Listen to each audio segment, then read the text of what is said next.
Na-upset nga po mga idol ng Miami Heat ang Boston Celtics sa Game 2, 111-101 at naitabla na sa 1-1 ang kanilang serye. At nagawa nga nila yan matapos mag-step up ang halos lahat ng mga players sa pangunguna ni Tyler Hero 24 points, Caleb Martin 21 points at si Bam Adebayo na merong 21 points, 10 rebounds.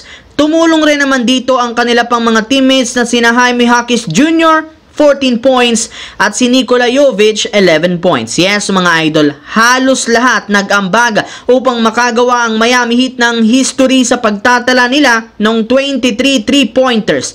Pero ang tunay nga talaga na nagpapanalo sa Miami Heat ay ang kanilang coaching staff, especially si Coach Erik Spoelstra na siyang gumawa ng game plan at estratehiya sa kanilang depensa upang mapigilan kagaya na lamang yan ni Jrue Holiday at Kristaps Porzingis. Yes mga idol, dahil nga sa higpit ng pagbabantay nila sa dalawang ito, pareho nga silang nag-struggle sa Game 2 na siyang ikinatalo ng Boston Celtics. Samantala, marami nga po mga idol ang nakakapansin na ang tunay na problema ng Lakers sa serye laban sa Nuggets ay nagsisimula pagdating sa third quarter kapag nakagawa ng adjustment ang Nuggets sa depensa at kapag napapagod na si Anthony Davis. Kaya dito na nga nag-uumpisang magkagulo ang opensa at depensa ng Lakers. At dahil dyan malinaw na ang closing lineup ng Lakers ang kanilang dapat baguhin since eto nga ang nagpatalo sa kanilang Game 1 at Game 2. Sa katunayan, mismong ang dating player na ng Lakers na si Rajon Rondo ang nagsabi na para nga po maiwasan ng Lakers ang parati nilang pag-choke sa second half, kailangan nga po nila ditong pagsabayin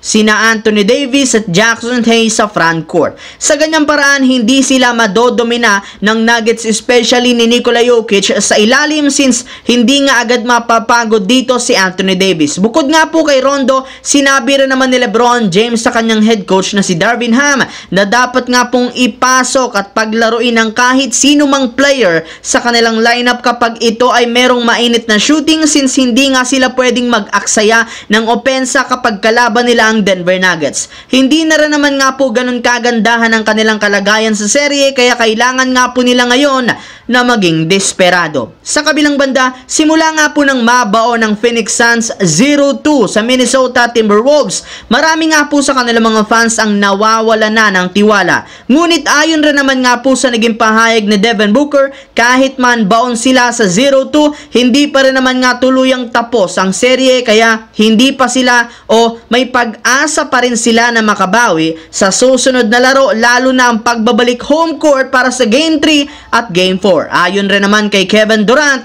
syempre hindi rin naman nga dapat sumuko agad ang mga fans sa Phoenix Suns since mas kailangan nga po nila ang suporta ng mga ito. Alam nga po niya na hindi maganda ang kanilang reputasyon sa mga fans sa kanilang nakaraang dalawang talo, pero pinapangako nga po niya na gagawin nila ang lahat upang makabawi at maitabla ang serye sa mga susunod na laro na gaganapin niyan sa kanilang home court.